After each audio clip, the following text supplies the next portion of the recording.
wonderful. Are you doing a video? Time. Welcome, judges. My name is Chris Culler. I'm a roaster from Delano's Coffee Roasters in Sumner, Washington.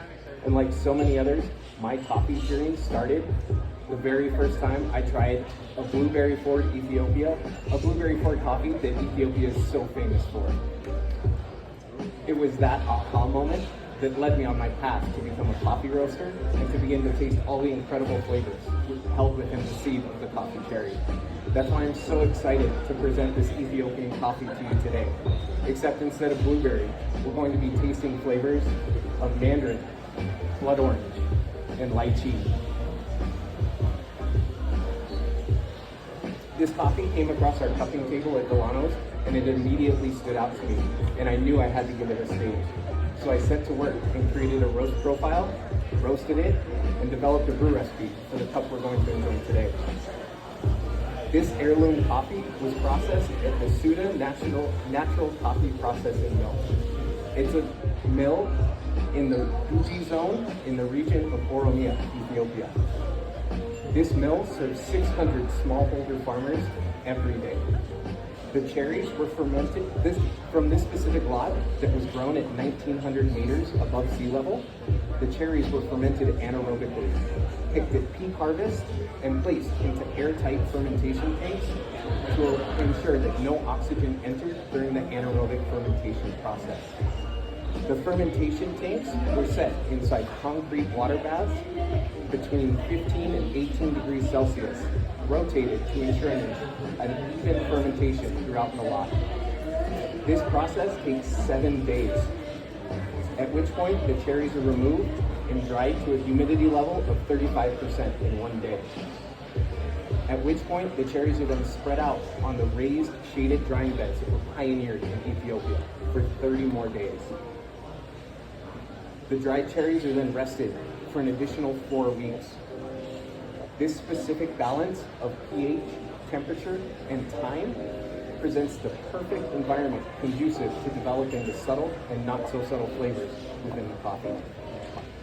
It was my challenge as a roaster then to find a roast profile that would highlight the intrinsic flavors while maintaining the balance and the sweetness. This coffee was roasted with a profile that, thanks to its quick rate of rise, preserved the bright champagne acidity while maintaining enough development time to enhance the medium body and bright, intense fruit flavors. I'm going to begin brewing on the Kalita Wave Dripper.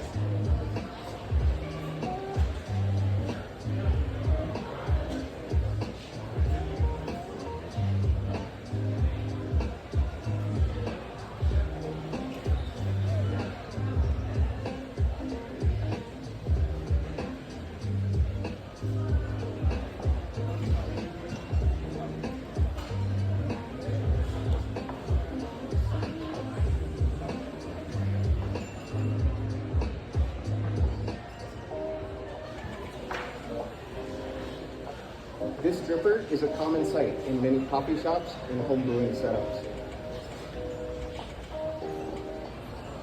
Its ease of use and relatively low cost make it an accessible way to brew incredible coffee.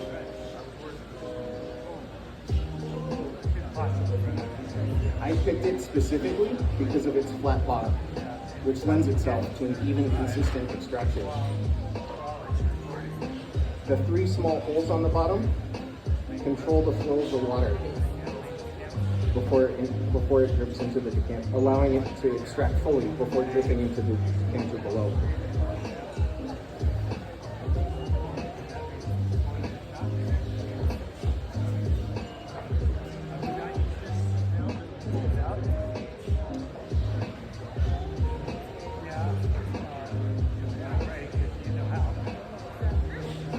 I'm using 18 grams of coffee to 300 grams of water for a final brew ratio of 1 to 16.7. I'm pouring in 5 60-gram pulses to allow the majority of the water to flow over the grounds before I begin my next pour.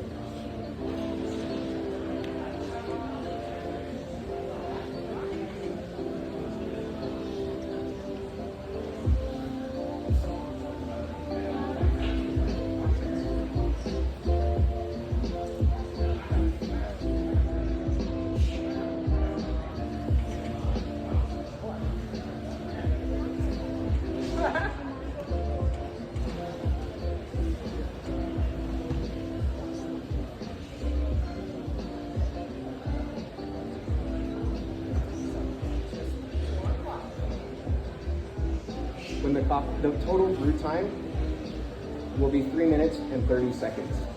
I selected this brew recipe because it produced a consistent 19% extraction rate, which allows those bright fruit flavors to really shine. When the coffee is done brewing, I'll have you evaluate the aroma directly from the decanter. When you evaluate the aroma, you'll experience aromas of cranberry and the gardenia blossoms of a Hawaiian lake. After you evaluate the aroma, I'll pour the coffee into our drinking cups. When the coffee is hot, please use your spoon to taste.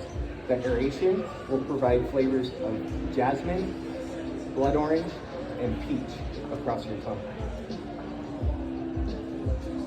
The medium body is balanced with an acidity that reminds me of a Negroni cocktail.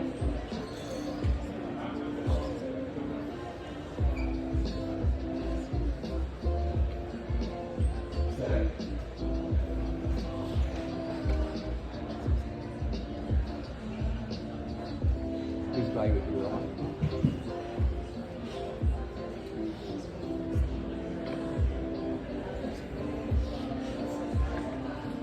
Please evaluate the aroma.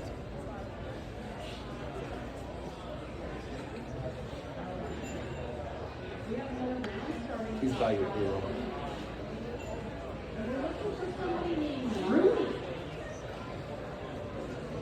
As the coffee turns to warm, please drink directly from the cup. The texture on the cup will complement the body and the bright acidity of the coffee.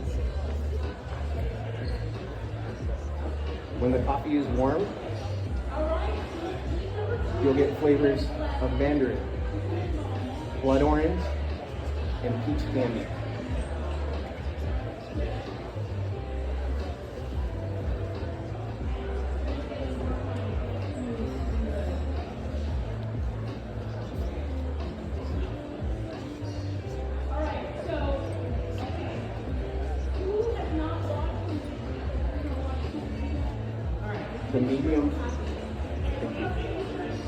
The medium body is balanced with an acidity that reminds me of the effervescence of a rosé champagne.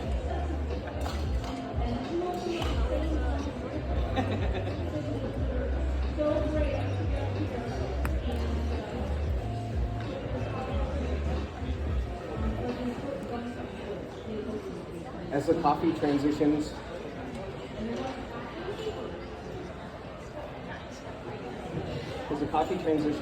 to cool, the medium silky body becomes readily apparent that reminds me of orange yogurt. The mandarin transforms into orange marmalade, and the peach transforms into lychee.